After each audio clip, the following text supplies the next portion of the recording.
name's Nichole Brunton. I'm a vascular medicine fellow at the Mayo Clinic. I'm here with Dr. Salim Virani today. He's the Vice Provost of Research at Aga Khan University. So we're glad to have you today. Thank you for joining us. Thank you, Nicole. Thanks for having me. Of course, absolutely. If you could tell us a little bit about your trial Sure. that you presented today. Sure.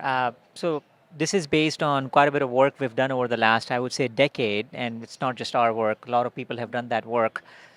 I mean, as people who are in cardiology and vascular medicine, we all know that statin therapy really is extremely important. I mean, it's a class 1 recommendation for any patient who has any form of ASCVD, whether that's ischemic heart disease, ischemic stroke, or peripheral arterial disease. Certainly. But we know that in the US healthcare system, statin use, but especially high intensity statin use, remains very low. So, in this particular trial, which was a cluster randomized trial, we basically wanted to see if we provide a personalized decision support related system or information to clinicians at the point of care as well as outside of point of care, if that would improve prescribing for high intensity statin therapy. So, we did 4 years of formative work because, as you know, for statin therapy, one of the bigger reasons, there are two major reasons why patients are not on high intensity statin therapy. One is, of course, therapeutic inertia that happens for any therapy. But in the case of statin therapy, there are also a lot of statin associated side effects, which are not always captured in structured data. A lot of times, you and I would write it down in our EHR note Right. that that's what it is. So we initially started out with algorithms to look at structured data to see if we could pick up statin associated side effects. Then we developed algorithms of machine learning to see if we can pick up those concepts. And then once we did that, since we wanted to do an intervention, we did a qualitative study to understand patient and clinician perspectives on why they are not able to take statin. And then specifically with clinicians, we wanted to understand their perspectives on how an intervention could be helpful to them in terms of their workflow, what their informational needs may be, and then we basically perform this study. So, It's amazing.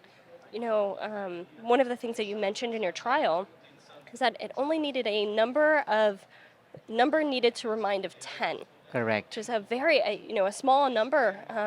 Certainly, there are still barriers to really getting patients on statins. So what are some of the things that your team has sort of identified as other barriers? Is there future plans to help address these? Yeah, I mean, we still need to send reminders to 10 clinicians for one patient to actually be titrated to high intensity statin therapy.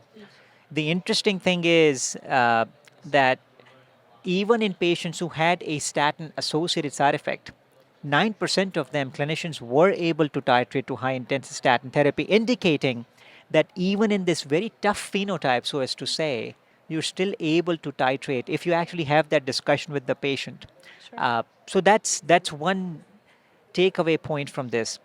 But of course, it means that for every 10 reminders you're sending, 9 reminders, nothing happens.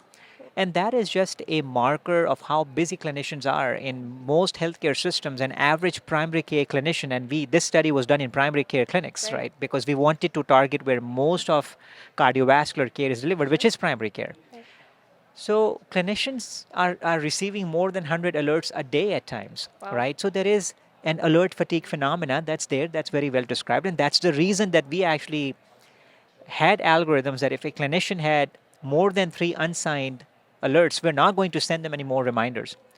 The second aspect of this is that this study was done from 2021 to 2022. Now, we know that during that time, primary care was really strained because of these iterative waves of COVID 19 that we all dealt with. So, workflows were just changing every day. Is it going to be a virtual clinic, in person clinic?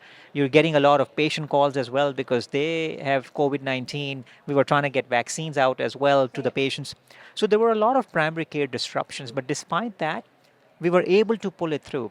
But I think the important lesson here is to be very mindful of what a primary care clinician is dealing with as you're trying to introduce these interventions. Those are some of the lessons we've learned. Of course, our plan is to do further work to understand how clinicians actually interacted with these personalized Absolutely. reminders on their patients, Okay. and that's something that will help us improve our reminders even more.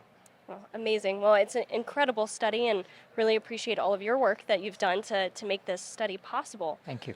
What advice do you have for fellows like myself that are starting in research and really beginning their career, what advice would you impart to us? I think, again, I don't think I can give advice. I can probably just share some things Sure. I have learned over the years. One of them is that take things to completion. Don't leave things behind. What I mean by that is if you're presenting a poster, make sure you take it to a paper, right? So don't take this inertia out of your life where you take like months and months to write your paper. You have the data, write it. Don't worry too much about where it's going to get in. It just has to get in somewhere. Every paper has to find a home, right? That's one thing that I think I find very helpful. Get the first draft out. Don't have to share it with anyone. You can just keep editing it till you're sure that you can share it either with your senior author or with other co-authors. But take that inertia out, take that emotion out of writing the first draft. That I think is extremely important. The second aspect of this is that just, don't try to multitask when you're doing research. This day and age, we all have a lot of distractions. We all have our phones, emails are basically, just coming in as you're doing stuff. So I think when you're doing your research, when you're writing your papers, writing your protocol, looking at the results, trying to make something out of it, remove all the distractions because really multitasking is no work. So do a lot of tasks in a day, but basically batch them into these time periods that I'm going to do this for an hour or two, I'm going to do that for an hour or two, and that will help you a lot. The third is that writing papers is like playing baseball, but there's no count. Okay. So if you write enough, it's like playing baseball, but there's no count, so you will hit a ball out of the park if you just keep hitting the ball. So don't get too much attached to one paper that I'm going to work on it for 6 months, make it better. Yes, do your best, but then move on because it's this frequency, especially at the level of a trainee, that brings uh, that finesse to it.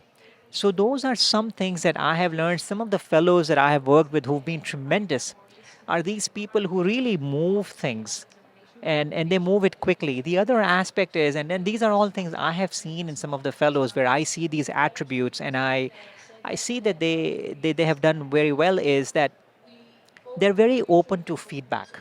So if you send your paper out to your senior author or your co-authors and they give you a lot of critical feedback, sometimes it's difficult to take that feedback, but take it on the chin with the understanding that it's going to make my, manuscript better.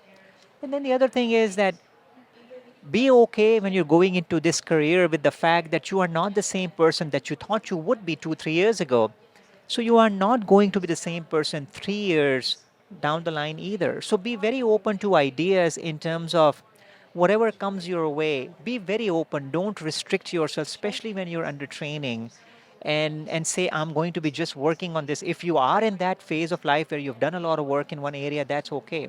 But otherwise, go with an open mind and enjoy research. Don't do it just because you need to get something out. Enjoy it. Take a lot of pride in your work, and just say that look, I did something meaningful. And it not everything you write is going to be something late breaking. 99.99% of the work we do are these small things, and they perhaps move the needle a little bit. But as long as every few months you think that you are doing something that is making you a better person, I think it matters. Don't compare yourself to others. Look at yourself. What was I doing 6 months ago versus what I am doing today? If there is progress, there's real progress. Those are some thoughts. Well, thank you so much for sharing just your wisdom and advice. So for more videos like this, so you can check out our YouTube page. It's YouTube/Fits on the Go.